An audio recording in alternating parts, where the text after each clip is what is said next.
Hello बच्चों, let's see this question. Suppose a b greater than 0 if the conics y square equal to minus b by ax and y square by b square minus x square by a square equal to 1 intersect, then option a is greater than 0 and less than equal to 1 by 2. Option b is greater than 0 and less than equal to 1 by 2. Option c, a square is less than b square and b square is less than 4. और option D, B square less than A square and A square less than 4. तो बच्चों इस question में हमें ए और B के लिए condition दी हुई है कि ए और बी हमें 0 से बड़े लेने हैं, और यहाँ पर इस कंडीशन को फॉलो करते हुए ये दोनों कोनिक्स अगर एक दूसरे को इंटरसेक्ट करते हैं तो हमें ए और बी के इंटरवल को फाइंड आउट करना है. क्वेश्चन पे प्रोसीड करने से पहले हम इससे रिलेटेड हमारा की कंसेप्ट देख लेते हैं. तो बच्चों की कंसेप्ट में हम देखेंगे कि कोई भी क्वाड्रेटिक इक्वेशन के नेचर ऑफ रूट्स हमारे किस तरह से एग्जिस्ट करते हैं. सपोज यहां पर हमारी क्वाड्रेटिक इक्वेशन है. फॉर ए क्वाड्रेटिक इक्वेशन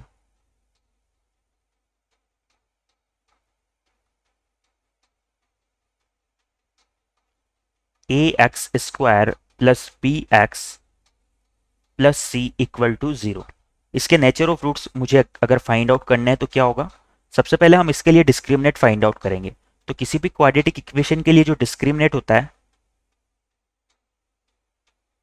इस डिस्क्रिमिनेट को हम कैपिटल डी से भी डिनोट करते हैं, और ये हमारा इक्वल होता है बी स्क्वायर माइनस 4 सी के.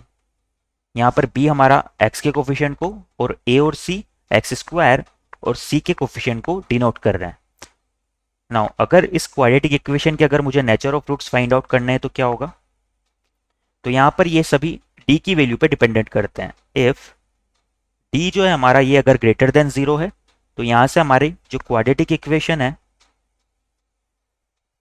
Quadratic equation have two real and distinct root.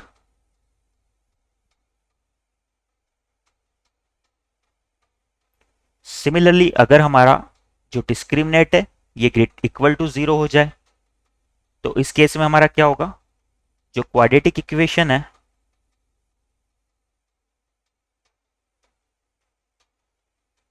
इसके दो इक्वल रूट एग्जिस्ट करेंगे. Have two real and equal roots. Last case हमारा बचता है जब हमारा इसका डिस्क्रिमिनेट लेस देन 0 हो जाए. तो जब हमारा डिस्क्रिमिनेट लेस देन 0 होता है बच्चों, तो किसी भी क्वाड्रेटिक इक्वेशन के लिए डिस्क्रिमिनेट लेस देन 0 होने का मीनिंग होता है कि इस क्वाड्रेटिक इक्वेशन के दोनों रूट्स इमेजनरी हो जाएं, यानी कि दोनों रूट्स रियल, यानी कि कोई भी रियल रूट एग्जिस्ट नहीं करे. तो यहां से हम लिख सकते हैं क्वाड्रेटिक इक्वेशन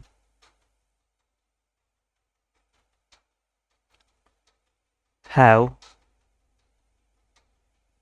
इमेजनरी रूट्स, या फिर हम लिख सकते हैं quadratic equation doesn't have any real roots.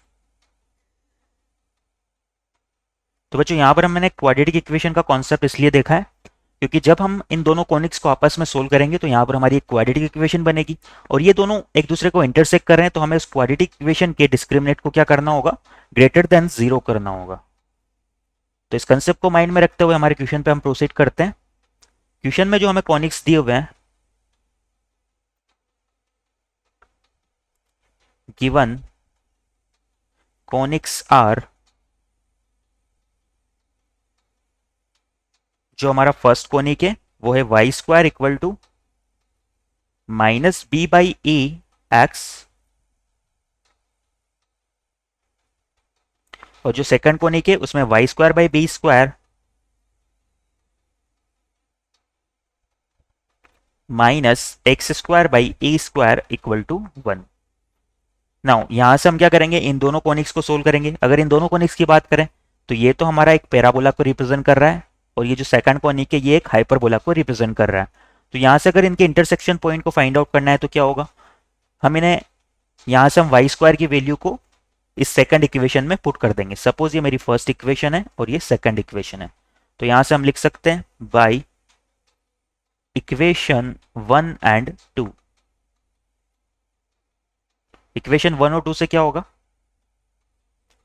First equation से हम वाई स्क्वायर की वैल्यू जो कि minus B by A X है इसे सेकंड में पुट कर देते हैं।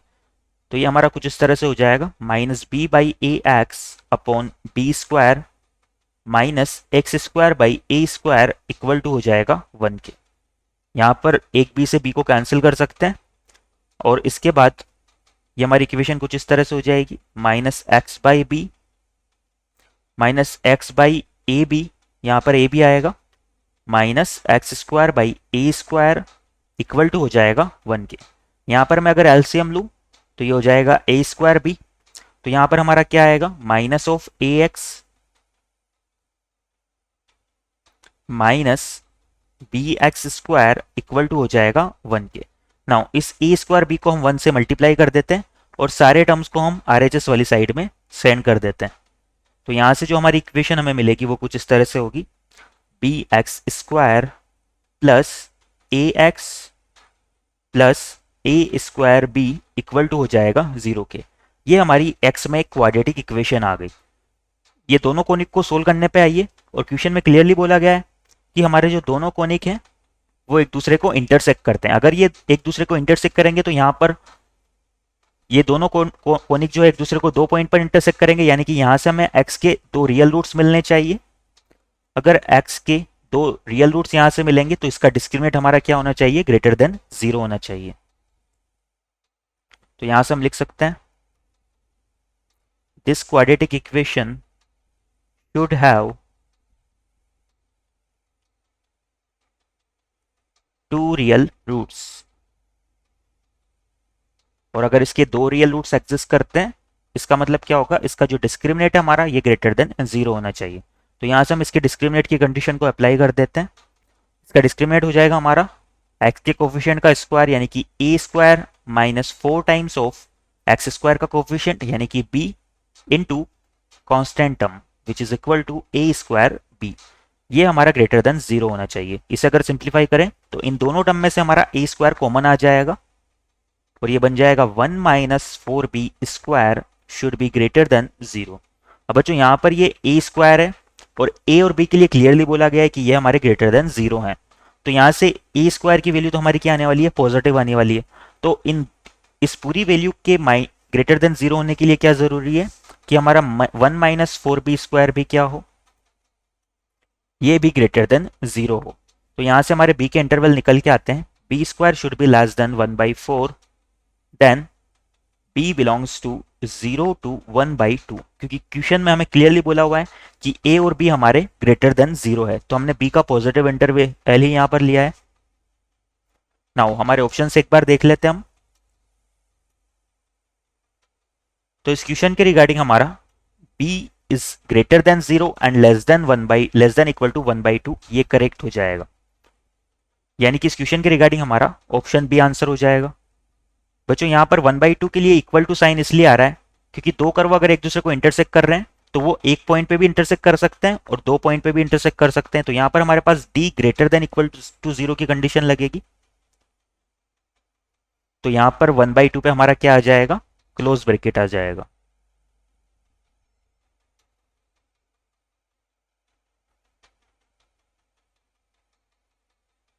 यहां से हम लिख सकते हैं और final answer is option B. और ऑप्शन बी में लिखा हुआ है कि बी हमारा ग्रेटर देन 0 है and less than equal to 1/2 है। I hope you understand it well. Best of luck.